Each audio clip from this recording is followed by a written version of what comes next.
Assalamualaikum warahmatullahi wabarakatuh. Halo semuanya, perkenalkan nama saya Atifa Aulia Rahmawati dari kelas 7B nomor absen 4 SMP Negeri 1 Cimahi. Hari ini saya akan menjelaskan pengamatan saya di salah satu sungai di Yogyakarta. Selamat menyaksikan. Saya mengamati Sungai Kaliprogo yang terletak di Kalibawang, Kulon Progo, Yogyakarta. Sebelumnya, saya akan menjelaskan tentang ekosistem terlebih dahulu. Ekosistem adalah suatu sistem yang terbentuk oleh adanya hubungan timbal balik antara makhluk hidup dengan lingkungannya.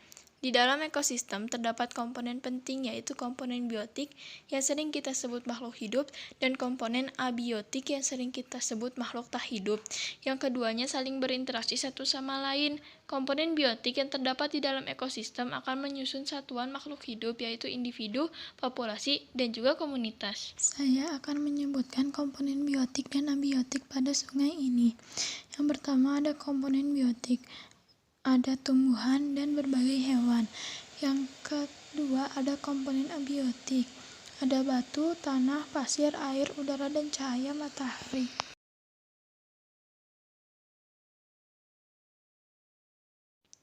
Kemudian ada peristiwa makan-dimakan pada video tadi atau sering kita sebut rantai makanan.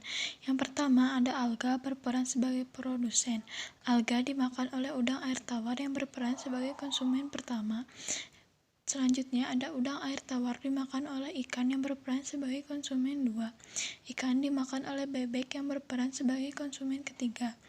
Bebek dimakan oleh manusia yang berperan sebagai konsumen keempat. Selanjutnya ada kumpulan dari rantai makanan yang sering kita sebut jaring-jaring makanan.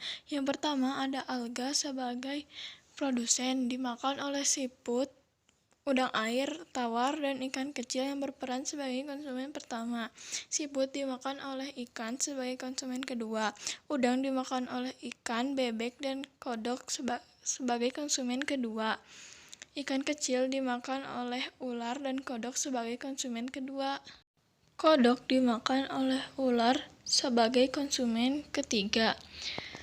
Mengapa ular memakan ikan kecil dan ular yang memakan kodok berbeda perannya?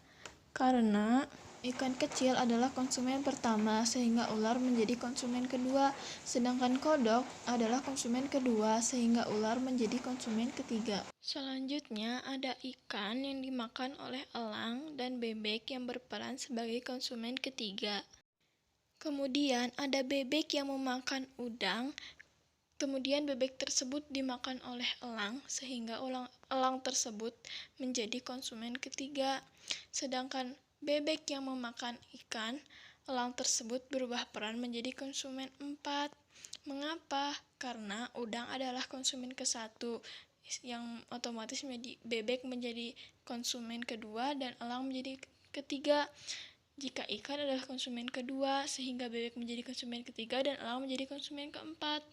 Selanjutnya, ada ular yang memakan ikan kecil. Ular tersebut dimakan elang. Elang tersebut menjadi konsumen ketiga.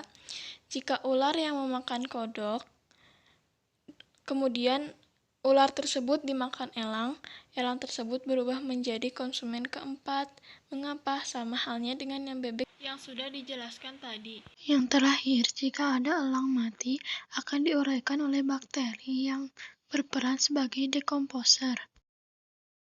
Selanjutnya ada piramida makanan. Yang pertama ada alga sebagai produsen, udang air tawar sebagai konsumen pertama, ikan sebagai konsumen kedua, bebek sebagai konsumen ketiga, elang sebagai konsumen keempat, dan yang terakhir ada bakteri sebagai dekomposer.